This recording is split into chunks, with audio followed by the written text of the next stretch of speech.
He was the most notorious king to ever rule over England, and he's best remembered for the fact he had 6 wives. Henry VIII was a terrible tyrant who, it's believed, executed 70,000 of his own people, roughly 3% of the population at the time in England. He was someone whose quest for a male heir led him to execute his second wife, and Henry's children all became kings and queens. His eldest daughter, Mary I, became the first queen to rule in her own right, and his youngest daughter, Elizabeth I, became possibly one of the greatest queens in the whole of history. His son, and great hope for the realm, Edward VI, had a tragically short life, and in the same way his illegitimate son, Henry Fitzroy, did. But in the years following their deaths, the children of Henry VIII had their coffins and burial vaults opened, and what was found was remarkably shocking. And in this video we look at this. And to support our channel, please make sure to subscribe. Edward VI was born in the October of 1537. The long-awaited son of Henry VIII and Jane Seymour. His birth was celebrated across the kingdom, but even from childhood he was delicate. Court doctors noted that he suffered repeated fevers, colds and chest problems. Though intelligent and academically gifted, Edward inherited none of his father's broad physical strength. Despite this, his early life was comfortable and highly protected.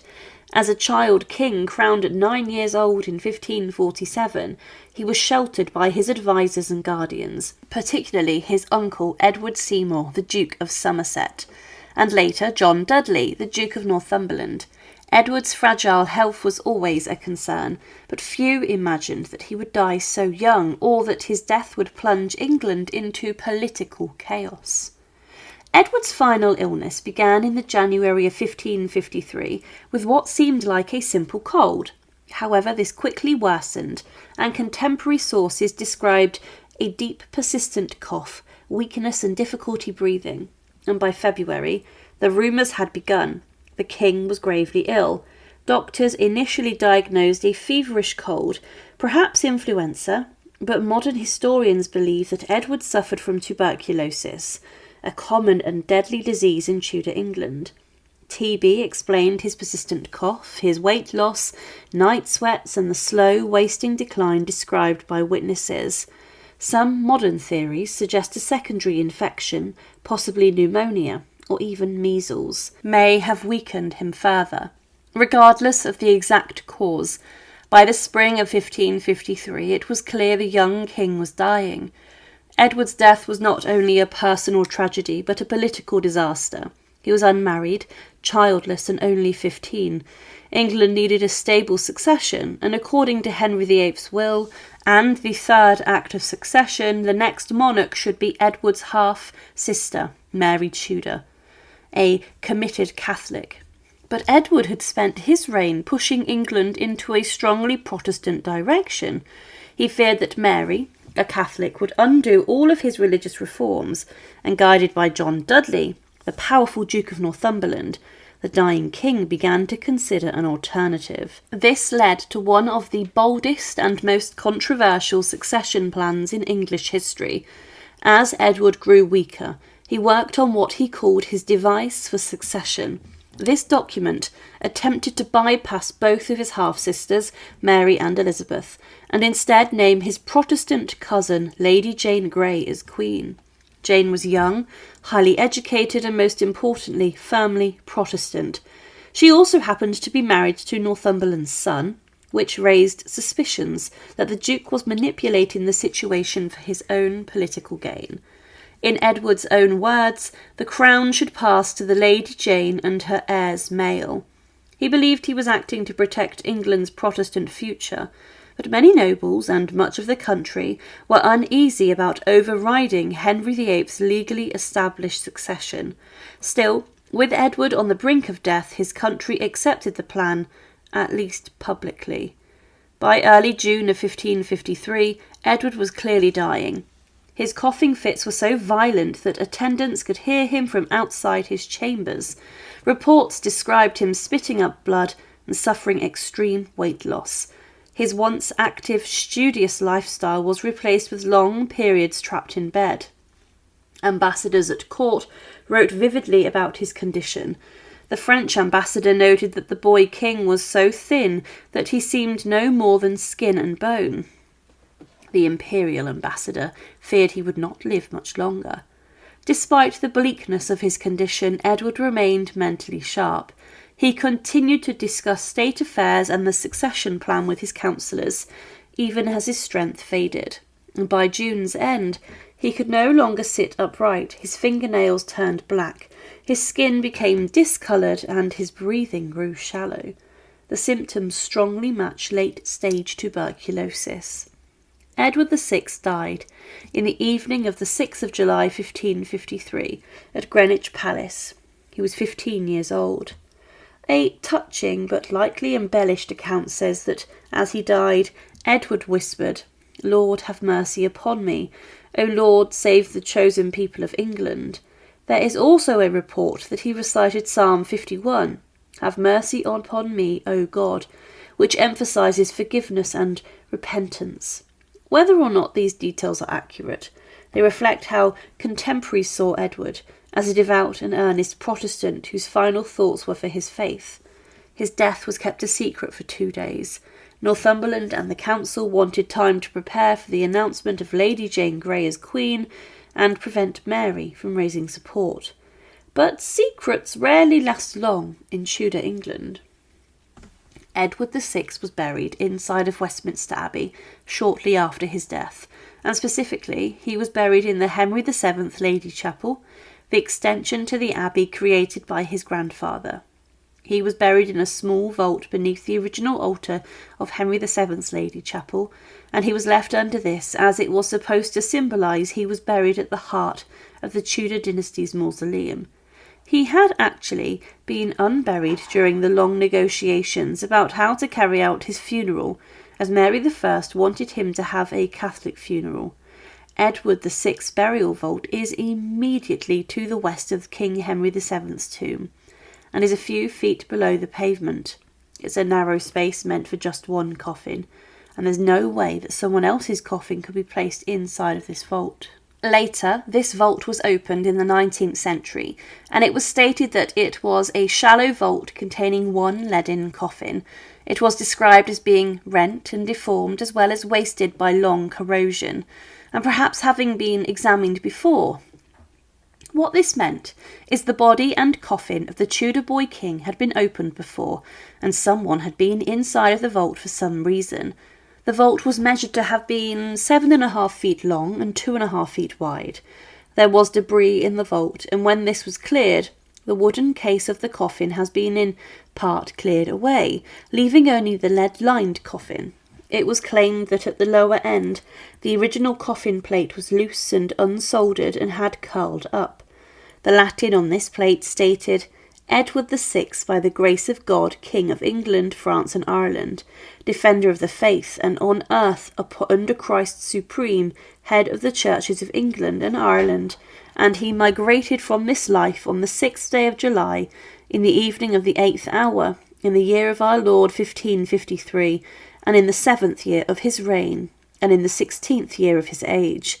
But also it was noticed that the head and skull of Edward VI had come undone, and had been disturbed, meaning that his face was exposed to the royal air. So what had happened was that someone had been inside of the burial vault of King Edward VI, and for some reason had cleared away the wooden outer shell of his coffin, and had also peered inside, and someone had uncovered his face. It's unlikely that the vault will ever be reopened again. Fitzroy was born around mid-June 1519. His mother was one of Henry VIII's mistresses, Bessie or Elizabeth Blount, and she was actually a lady-in-waiting to Henry's first wife, Catherine of Aragon, and Fitzroy was actually conceived whilst Catherine was awaiting the birth of one of her children. So that shows you what kind of a man Henry VIII was. He was happy to sleep with his wife's close friends whilst his wife was giving birth. Anyway, Bessie Blount never returned to the royal court after Fitzroy's birth, and Henry VIII was enamoured with the fact he had a son. The baby boy's arrival caused no huge panic at court, but the king proudly showed him off. Cardinal Thomas Wolsey was the godfather and may have christened the child. Another man who had a keen role in Fitzroy's life was Thomas Howard, the 3rd Duke of Norfolk, a power-hungry man who was always seeking advancement. Howard was a skilled military commander, but he would later have a significant impact on the young boy's life.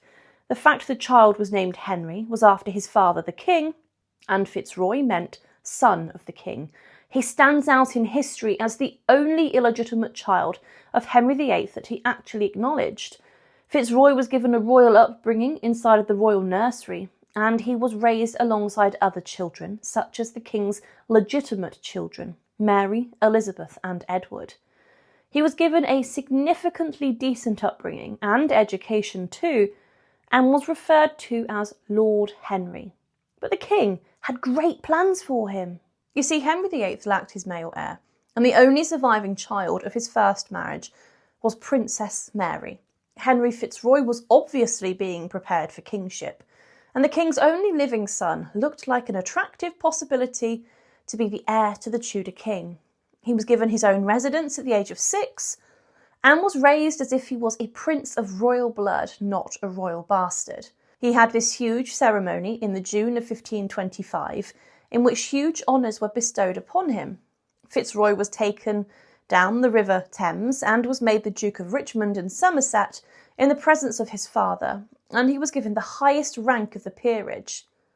He also inherited much of the lands belonging to Margaret Beaufort, Henry VIII's grandmother, and the mother of King Henry VII.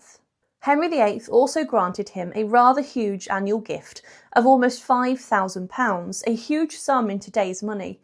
The king was very proud of his son, and it was said that it seems that the Queen resents the earldom and dukedom conferred on the king's natural son and remains dissatisfied. At the instigation, it is said, of her 3 Spanish ladies, her chief counsellors, so that the king has dismissed them from court, a strong measure, but the Queen was obliged to submit and have patience. So Catherine of Aragon was not the happiest. And Fitzroy was also made a Knight of the Garter and the Earl of Nottingham, and was also made the Lord High Admiral of England and the Lord President of the Council of the North, despite being a child. He was dealt with like a prince, being raised at Sheriff Hutton Castle in Yorkshire, but Henry VIII searched for a wife for Fitzroy and, as mentioned, he did consider marrying his daughter off to him, meaning that Fitzroy would have married his own half-sister. But then the influential Duke of Norfolk, Thomas Howard, made a match between Fitzroy and Lady Mary Howard, his daughter.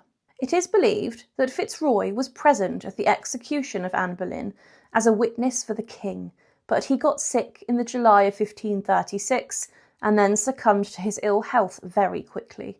It is believed that he died from tuberculosis or some issues with his lungs. He went downhill rapidly and died inside the Royal Palace of St James's in London on the 23rd of July 1536. The king was devastated, but his father-in-law took over the funeral arrangements. The Duke of Norfolk arranged for Fitzroy's body to be embalmed, and his internal organs were removed from his body, including his heart, and were placed in a separate box shortly after death. Then the body was wrapped in a thick cerecloth, practically mummifying the young teenager, and then the body was wrapped in lead and was placed inside of a coffin. Under the cover of darkness, the coffin of Fitzroy was taken out of London in a closed cart for a secret burial. The body was placed in a straw-filled wagon, and there were only 2 attendants acting as mourners. It's not known why there was so much secrecy, but this is what the king wanted. Fitzroy was buried inside of Thetford Priory in the Duke of Norfolk's lands, and in the burial place and mausoleum for members of the Howard family. But in the February of 1540, when the dissolution of the priories and the monasteries kicked in, Thetford was to be shut down. Howard appealed to the king to not close it, as his first wife and Fitzroy were buried there. The king ordered the priory closed, but the king also wrote to Howard saying how he was angry and upset that Fitzroy had been buried with no pomp and no ceremony. At some point, around 1540, the body of Henry Fitzroy was exhumed and taken out of the Howard mausoleum. The ground was broken and the coffin was placed on the back of a cart, which took it to Framlingham and specifically the Church of St Michael. This became the burial place of the Howards, and Fitzroy's body was interred inside of a grave within the main church, but this would be only temporary. You see, Thomas Howard had ordered 2 tombs to be made at Framlingham, one for himself and one for Fitzroy, but Howard fell from favour and was thrown inside the Tower of London, and the building work came to a halt. This was finished around the year 1555, meaning Fitzroy's tomb was finished almost 20 years after his death. He would then have been exhumed from his grave inside the church and then placed inside of the tomb. The tomb is a large chest without any effigies, but it is likely that these were intended to be placed on top of the tomb. The tomb is covered in Howard heraldic shields and scenes from the Old Testament, but it is believed today, as mentioned, that these were not the original tombs.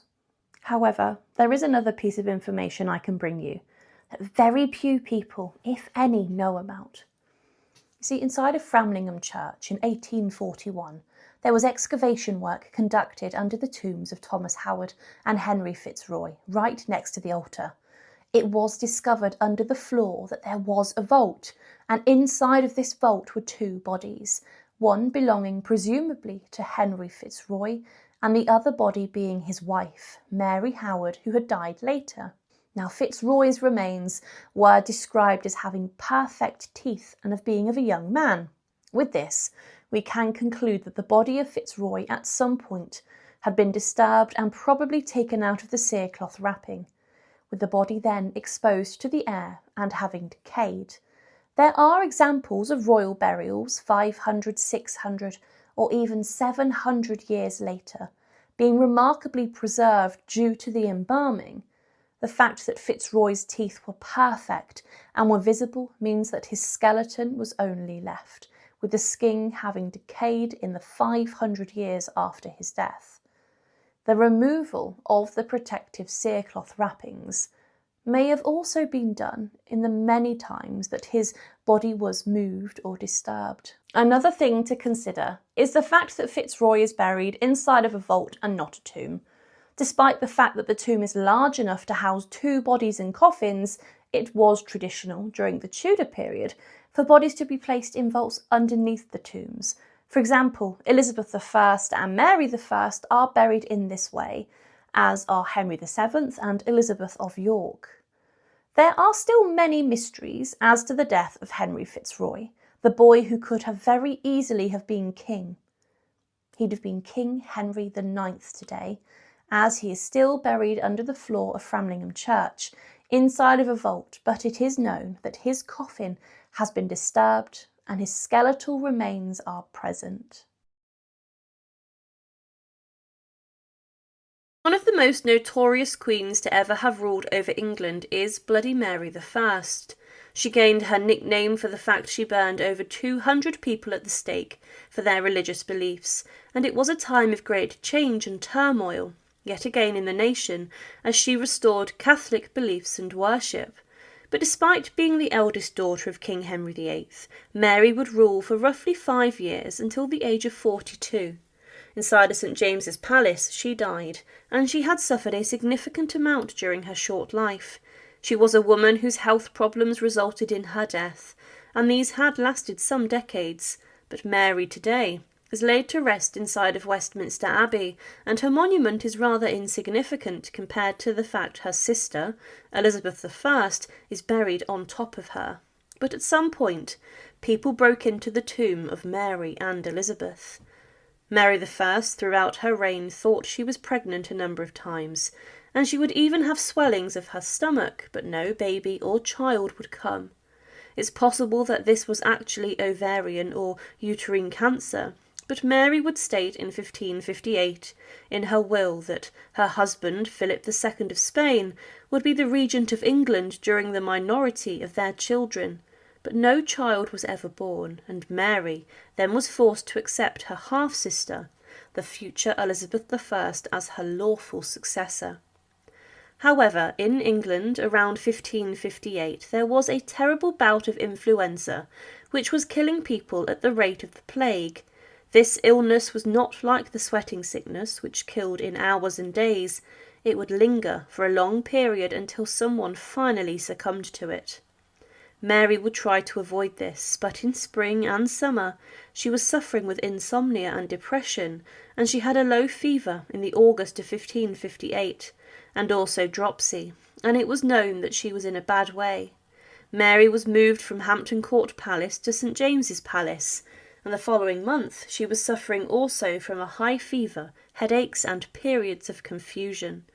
Mary also went nearly blind, and she would continue to feel worse, but then somehow slightly recover. But her depression also made her illness worse. It was clear to those in the Privy Council that by October 1558 that Mary was going to die, and she made her will. There were times where she was rational and was able to work, but in the early November there was some let-up. She agreed to name Elizabeth her successor, and then grew weaker and weaker as her advisers tried to save themselves, and they abandoned Mary for Elizabeth, her successor.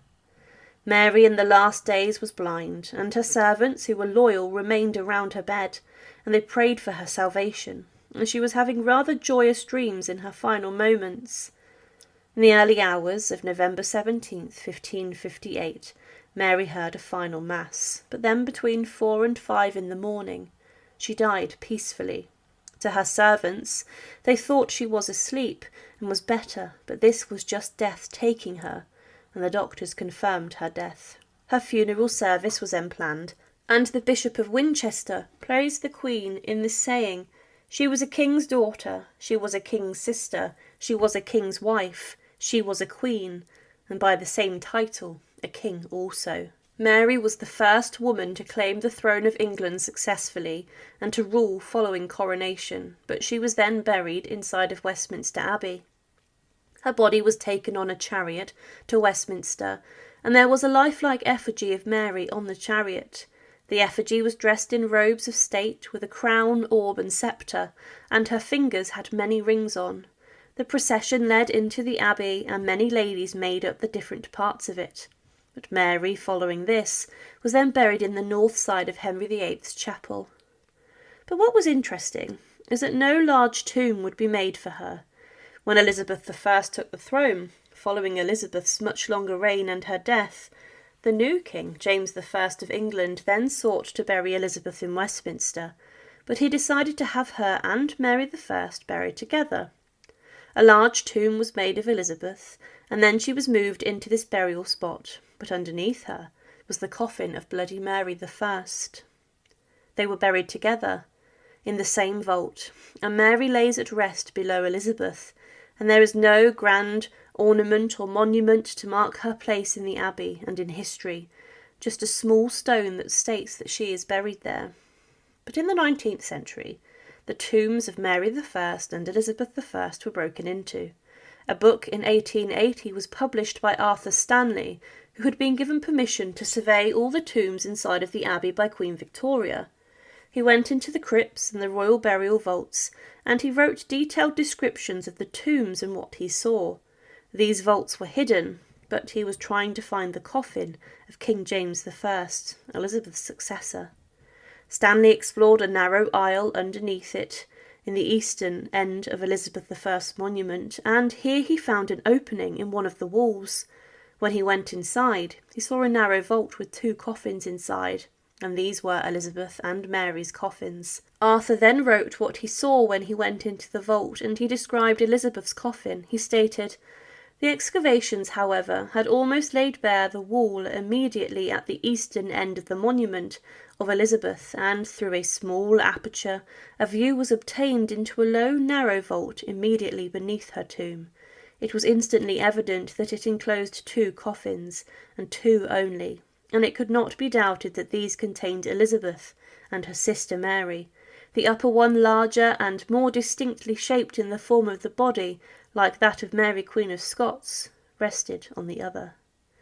There was no disorder or decay, except the centering wood had fallen over the head of Elizabeth's coffin, and that the wood case had crumbled away at the sides and had drawn away part of the vault of the decaying lid. No coffin plate could be discovered, but fortunately the dim light fell on a fragment of the lid slightly carved.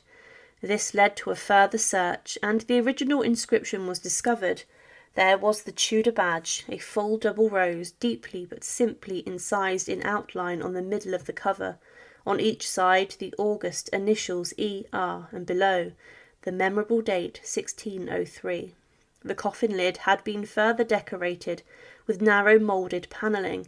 The coffin case was inch elm, but the ornamental lid containing the inscription and panelling was of fine oak, half an inch thick, laid on the inch elm cover. The whole was covered with red silk velvet, of which much remained attached to the wood.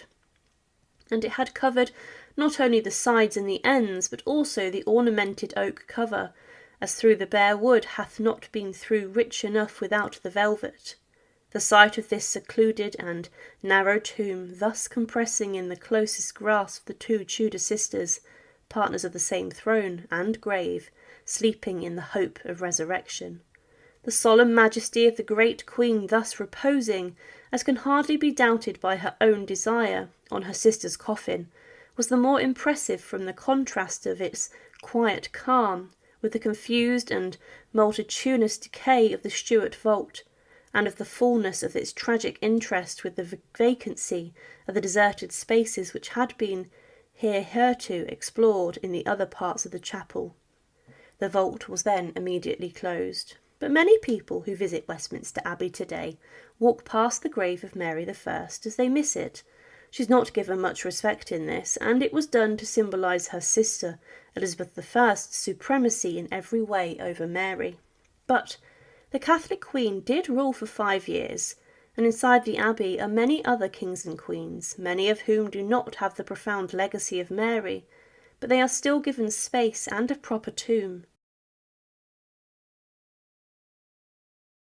In the morning of the 24th of March 1603, Elizabeth I died.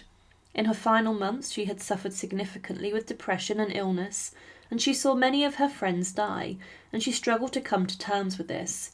She died at a rather grand age by the standards of the Tudor period, and had battled smallpox and other diseases as well. However, the court of the Queen didn't know what to do following her death. But in her last few days she had invited the Scottish King James to take the throne of England to unite the two nations. James was actually the son of Mary Queen of Scots, who Elizabeth had executed. Elizabeth's final days were known to have been rather dour, especially as she spent long periods of time contemplating her life and the mistakes that she had made. She was almost 70 years old when she took to her deathbed, and she was surrounded by her remaining closest friends and her advisers, and also some of her servants. The Archbishop of Canterbury was there also for her, and he gave the Queen spiritual guidance in her final moments, and he told her that she would one day rule again as a queen in heaven. But Elizabeth seemed to accept death well, but her throat did swell, and she struggled to breathe and also to speak. Now Elizabeth did leave some instructions as to what should happen to her body after her death. She did not want to be disemboweled, which was part of the embalming process, but the royal doctors and physicians chose to ignore this, and they would be a good job, as they removed some of the Queen's vital organs. They removed her heart and entrails from her body, and these were placed into a separate chest after her death. Her body was prepared for burial in the same way as it had been for centuries. It was embalmed, wrapped in many layers of cerecloth, a heavy wax-coated cloth or shroud. Elizabeth I was placed inside of a large lead-lined coffin, which was decorated with Tudor imagery, such as the rose, and when the time came for her funeral procession from Richmond Palace to the place of her death, the central London, there was a huge spectacle. The coffin was covered in black velvet, and her ladies kept a close eye on it. It was claimed during the funeral procession that the oars at every stroke did tears let fall, and it was a very sorry sight. One onlooker wrote of the funeral procession that began on the 28th of April 1603 that the city of Westminster was surcharged with a multitude of all sorts of people in their streets, houses, leads, and gutters, that came to see the obsequies. There was such a general sighing, groaning, and weeping, as the like has not been seen or known in the memory of man. Her funeral effigy, a lifelike wax and wood model of her, was on top of the coffin, dressed in her Parliament robes, and on top of the effigy's head was a crown, holding the sceptress of power. For many, this was the first time they'd seen what their queen looked like. The coffin got to Westminster Abbey, and the service for the funeral was conducted by Dean Andrews, and after this the coffin of Elizabeth was taken to the Lady Chapel for burial. She was, to begin with, actually buried within the same vault as her grandparents, King Henry VII and Elizabeth of York, the founders of the Tudor dynasty, which was said to have been a great honour, right at the centre of the Lady Chapel. But years later her body was moved out of here. It was her successor, James I of England, who did this, but he respected Elizabeth and wanted to pay homage and respect to her reign, and he commissioned a huge tomb to be made in her honour. This tomb was colossal and would have cost a fortune, and it was placed in a new burial spot above the burial vault of Mary I, the half-sister of Elizabeth. Now, Elizabeth's coffin was placed directly on top of Mary's coffin to show her significance and dominance over Mary, even in death. The tomb today shows Elizabeth I in a recumbent pose, and when you're in the room it is remarkable.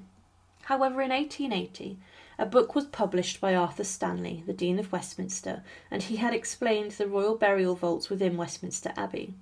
He had been given by Queen Victoria permission to map the abbey and locate the sites of royal coffins, and was in particularly interested in finding the coffin of King James I. He found this within Henry VII and Elizabeth of York's vault, meaning that he had moved Elizabeth out of the vault so that one day he could be buried within it. But Stanley explored many of the other chambers and vaults, and he found an aisle underground at the east end of the tomb of Elizabeth I, and he followed it, finding a small opening in the wall, where he crept through. He then entered the burial vault of Elizabeth I and Mary I. He described what he saw and stated, "The excavations, however, had almost laid bare to the wall immediately at the eastern end of the monument of Elizabeth, and through a small aperture a view which was obtained into a long narrow vault imminently beneath her tomb. It was instantly evident that it enclosed two coffins, and two only, and it could not be doubted that these contained Elizabeth and her sister Mary. The upper one larger, and more distinctly shaped in the form of the body, like that of Mary Queen of Scots, rested on the other. There was no disorder or decay, except the centring wood had fallen over the head of Elizabeth's coffin, and that the wood case had crumbled away at the sides, and had drawn away part vault of the decaying lid. No coffin plate could be discovered, but fortunately the dim light fell on a fragment of the lid slightly carved. This led to a further search, and the original inscription was discovered. There was the Tudor badge, a full double rose, deeply but simply incised in outline on the middle of the cover. On each side the august initials E.R., and below the memorable date 1603. The coffin lid had been further decorated with narrow, moulded panelling. The coffin case was of inch elm, but the ornamental lid containing the inscription and panelling was of fine oak, half an inch thick, laid on the inch elm cover. The whole was covered with red silk velvet, of which much remained attached to the wood, and it had covered not only the sides and ends, but also the ornamented oak cover, as though the bare wood had not been thought rich enough without the velvet.